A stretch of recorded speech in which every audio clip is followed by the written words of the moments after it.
இன்னைக்கு இளம் ஹீரோக்கள்லேயே புயல் போல வந்து வெறித்தனமாக வேட்டையாடிட்டு இருக்க ஒரு ஹீரோ வசூல் அப்படின்னா வேற யாரும் இல்லை, நம்ம இயக்குனரும் ஹீரோவுமான பிரதீப் ரங்கநாதன் தான். கோமாளி அப்படிங்கிற ஒரு படத்தின் மூலம் இயக்குனராகி அதுக்கப்புறம் லவ் டுடே படத்தில் ஹீரோவாக ஆகி அந்த படத்தை இமாலய வெற்றியடை செய்து அவருடைய இரண்டாவது ஹீரோவை நடித்த படமான டிராகன் இந்த வருடத்தோட அபாரமான வெற்றி படமாகவும் ஆயிடுச்சு. ஸோ அதனாலேயே அவருடைய அடுத்தடுத்த படங்களுக்கு அவருடைய சேலரியும் சரி, படத்தோட பட்ஜெட்டும் சரி, அதன் விளைவாக பிஸ்னஸும் சரி வேற லெவலுக்கு போயிட்டுருக்கு. இப்போது நமக்கே தெரியும், இந்த வருடம் அவருடைய டியூட் அப்படிங்கிற படம் தீபாவளிக்கு ரிலீஸ் ஆக போகுது. அறிமுக இயக்குனர் கீர்த்தி ஈஸ்வரர் தான் இந்த படத்தை வந்து இயக்கியிருக்காரு, சுதா கொங்கோராவோட அசிஸ்டண்ட். ஸோ அதனால இந்த படத்துக்கான மிகப்பெரிய எதிர்பார்ப்பு இருக்கிறது.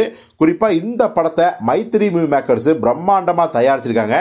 இந்த படத்தோட இன்னொரு பலம் படத்தோட ஹீரோயின் பிரேமலு மமிதா பைஜு அவர்கள் தான். ஸோ இந்த படத்துக்கான இளைஞர்களோட கொண்டாட்டத்தையும் நம்ம கண்டிப்பாக பார்க்க தான் போகிறோம்.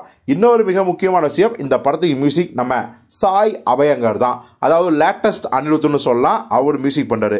ஸோ இப்படி எல்லாமே பாசிட்டிவாக போயிட்டு இருக்கும்போது இந்த படத்தோட பிஸ்னஸும் பார்த்திங்கன்னா மிகப்பெரிய அளவில் பாசிட்டிவாக போக ஆரம்பிச்சிருக்கு.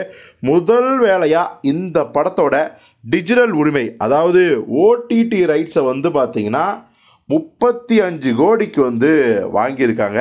ஸோ இது வந்து சாதாரண விஷயமே கிடையாது. பிரதீப் ரங்கநாதன் படத்துக்கு ஒரு பெரிய எதிர்பார்ப்பு இருக்கத்தான் செய்யும். ஆனாலும் கூட இந்த ஓடிடி தொகை மிகப்பெரிய தொகை அப்படின்னு சொல்கிறாங்க.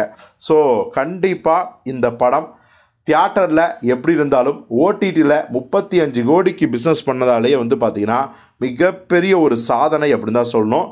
ஸோ பிரதீப் ரங்கநாதனோட இந்த டியூட் படத்துக்கு நீங்கள் யாரெல்லாம் ஆர்வமாக காத்திருக்கீங்க, குறிப்பாக தீபாவளிக்கு இந்த படத்தை முதல் நாள் முதல் காட்சி பார்ப்பீங்களா இல்லையா அப்படிங்கிறதையும் கமெண்டில் சொல்லுங்கள்.